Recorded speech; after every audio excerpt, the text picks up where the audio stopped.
هلو I am back to YouTube. نورهان لطفي، اخصائيه تغذيه حدسيه ضد الدايت، وحابه دلوقتي اضيف عليها ان انا بقيت هيلر معتمده علشان اساعدك تعالجي وتتشافي من القصص القديمه اللي سبب في زياده وزنك. ما تنسيش تعملي لي سبسكرايب للقناه وتعملي كومنت لو انت حابه، وتعملي لايك للفيديو ده وتتابعي كل جديد بينزل من القناه.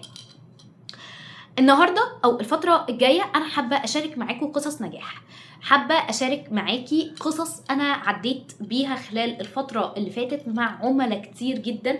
حابه اشاركك اللي بيحصل فيها، اللي ما وراء الكواليس، الوقعات قبل الحاجات اللي بتحصل، يعني الاحتفالات. في وقعات كتير قوي بتحصل مع العملاء. ممكن ناس كتير بتبقى فاكره انها بتشوف النتيجه النهائيه، انها خست وان واو برافو عليها، واو اتغلبت على الشراهه، واو الكلام ده كله. ولكن اللي ناس كتير ما تعرفوش هي ان قبل ده بيحصل وقعات كتير قوي قوي قوي قوي احنا مش بناخد بالنا منها، وهو ده اللي انا هكلمكم عليه الفتره الجايه في قناه اليوتيوب بتاعتي.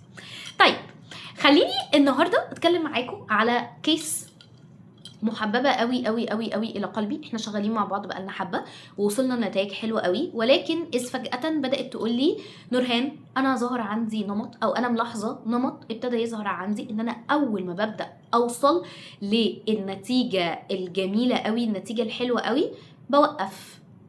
بس خلاص كل مره بوقف، ما بكملش، بزهق، معرفش بيحصل ايه. مع ان انا بحب العادات دي وبحب ان انا اكون صحيه وبحب ان وزني يبقى خفيف، وانا فعلا محتاجه ان وزني يبقى خفيف عشان رجلي وعلشان ظهري وعشان الكلام ده كله، وعايزه ابقى خفيفه.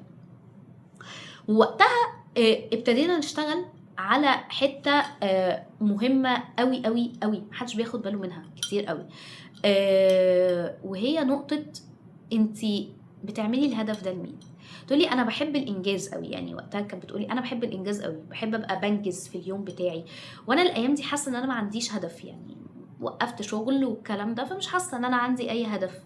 فقلت لها طب خليني اسالك سؤال، هو انا دلوقتي لو انا حطيتك وقلتلك تخيلي مين شايف النجاح والفشل بتاعك، فقالت لي اكس وواي. اوكي تمام، تخيلي اكس وواي دول خدوا بعضهم وسابوا الأوضة اللي انت قاعدة فيها، فانت دلوقتي لوحدك. تمام، ايه هتختاري ان انت تعمليه؟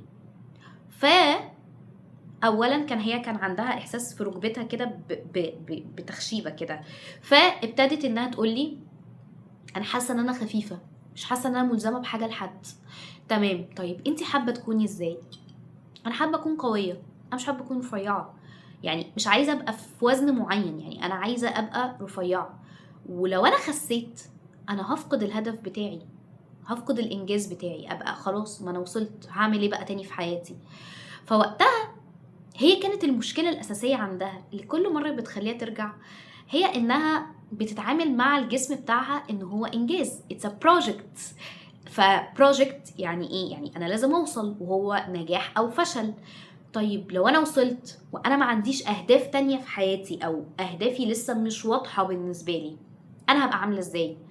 انا هبقى فاضية، فانا خايفة ابقى فاضية، فوقتها انا هوقف بشكل تلقائي جدا، عشان انا مش عايزة ده، عشان انا خايفة ابقى فاضية من جوه.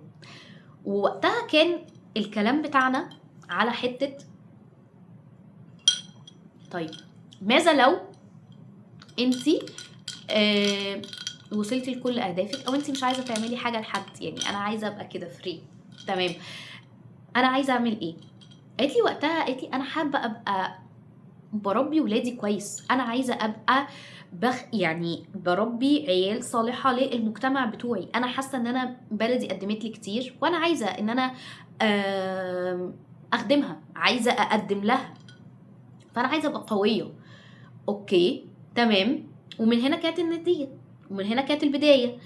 بنينا سيستم الاكل والنوم والحركه والميه والفيتامينز والرياضه، كل حاجه على اساس الجمله دي، على اساس جمله انا عايزه ابقى قويه. مش عايزة ابقى رفيعة، مش عايزة وزن معين، انا عايزة ابقى قوية. وهنا كانت، وده الفرق اللي ناس كتير مش بتاخد بالها منه.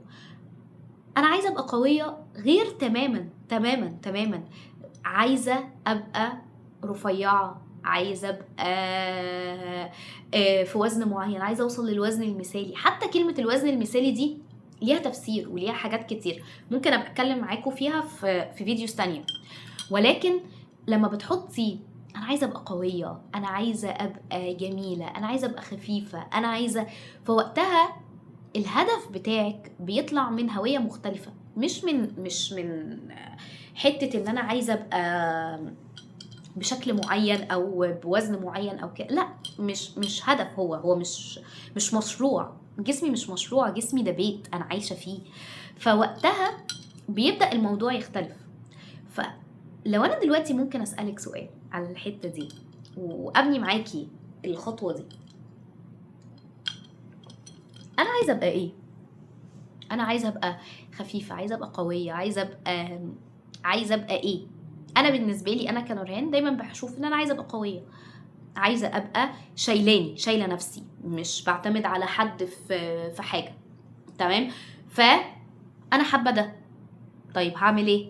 هتمرن عشان اعرف اشيل بنتي، عشان ما اتعبش بسرعه لو انا بشتغل في البيت، علشان ابقى حلوه قدام جوزي، حابه علشان ابقى مع سن 40 ومع سن 50 ان شاء الله ما يبقاش عندي امراض مزمنه وما يبقاش عندي امراض مناعيه او حاجه. فبهتم بالجزء ده، فبلاقي نفسي بختار ان انا ازود خضار اكتر، اقلل من الاكل المصنع في الاكل بتاعي، بزود من البروتين المغذي المشبع، بقلل جدا من السكريات، مش عشان انا حارمه نفسي وعلشان الكلام ده كله، ولكن علشان انا عارفه ان السكريات بتتعبني وبتزود لي الالتهاب في جسمي، فبقللها مش بمنعها. مستحيل امنع سكريات، القهوه دي عليها سكر عادي خالص.